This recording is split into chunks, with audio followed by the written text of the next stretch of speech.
উম্মুল মুমিনিন মা খাদিজাতুল কুবরা রাদিয়াল্লাহু তাআলা আনহার ব্যাপারে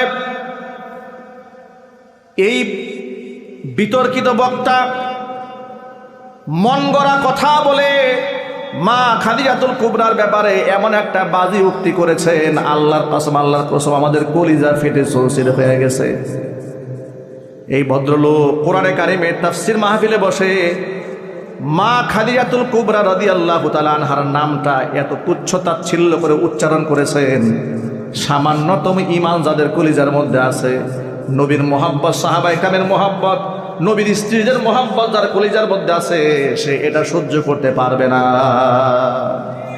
খাদিজাতুল কুবরা আমাদের মা হন, আমাদের কি হন জোরে বলেন? মা খাদিজাতুল কুবরা রাদিয়াল্লাহু তাআলা আনহা তিনি ওয়াজ করতে গিয়ে বলছেন, এই দুনিয়ার মধ্যে একজন মহিলা যাকে আল্লাহ সালাম জানিয়েছেন, অথচ এই মহিলা জীবনে এক ওয়াক্ত নামাজ পড়ে নাই। নাউজুবিল্লাহ, আসতে বলবেন নাকি? ভাষাটা শুনেন, এই মহিলা জীবনে এক ওয়াক্ত নামাজ পড়ে নাই, এক দিনের জন্য রোজা রাখে নাই, জীবনেও যাকাত দেয় নাই।